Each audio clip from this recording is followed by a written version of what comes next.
I want to just interject something because it's interesting, having worked in the field for 40 years, to see how we go through these waves. So when we made the Kerouac film, Sundance, we screened at festivals all over the world. We had a theatrical run.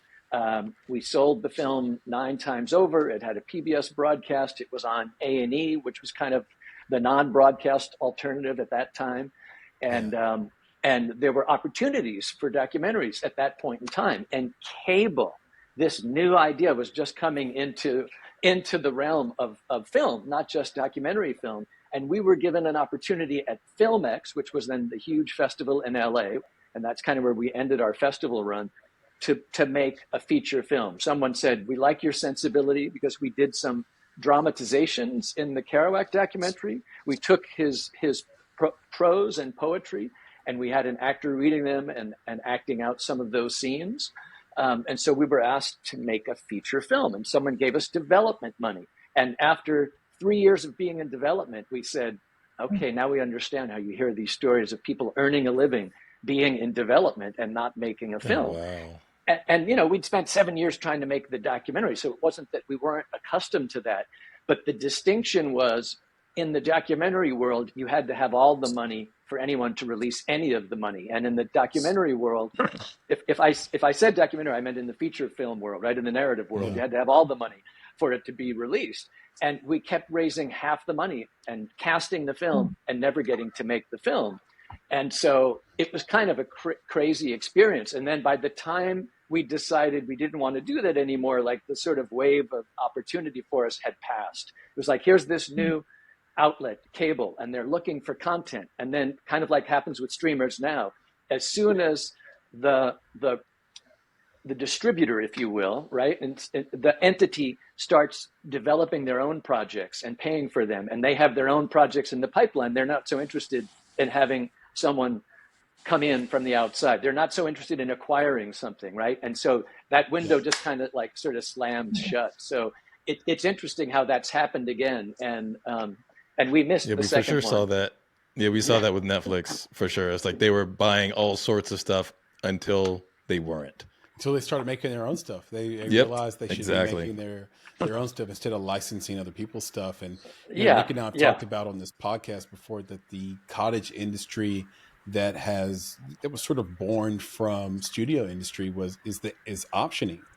And that's there's a whole like sort of cast of characters within our space that make a living and pay their bills between projects that are actually released, just getting ideas optioned.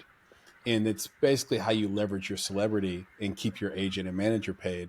I think it's very, very interesting for sure. I do have to ask,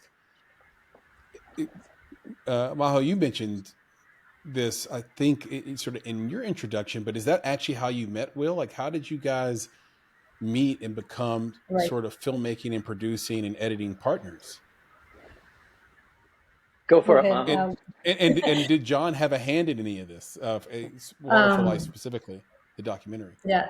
So after living in the Bay Area for 12 years, I moved back to Chile, and I was working as a foreign correspondent. I mean, just doing whatever. Foreign correspondent, fixer, field producer, to foreign crews that would come to Chile to film documentaries. And then one day got a call from Will. He needed a field producer in Chile to film one of the Goldman stories, to film a profile of an environmental activist in Chile. And I was really excited because that's something that I've been wanting to do, work in southern Chile. I'm from the capital, and there's indigenous communities living in the south. They're fighting for land, water, and just to be autonomous of their land. And so it was perfect excuse for me to go, because one thing when you're working on films, it's very special. You get to know people and have access to things that as a regular person you wouldn't, or you get to ask questions and just be very curious. And that's something that I love. So yeah, getting paid to go somewhere to an area that being a tourist, you're not welcomed, having a mission was really exciting for me, and I got to meet the community, and eventually became one of the stories of Water for Life. And that was the beginning of our relationship. Then Will traveled to Chile with the crew, and we got to meet personally after working months on Zoom and WhatsApp. And we had a very good chemistry, the whole team. I really enjoyed working with them, and we had a fantastic experience filming in southern Chile. And then when I moved back to the Bay Area, because I've been back and forth,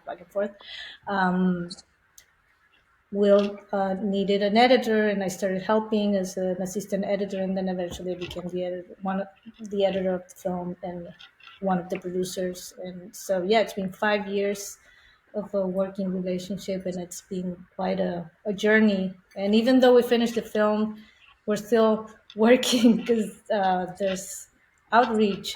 There's always more screenings and people that get excited after watching the film, and they want to have another screening here and there, and it's such a blessing. It keeps just like giving and giving.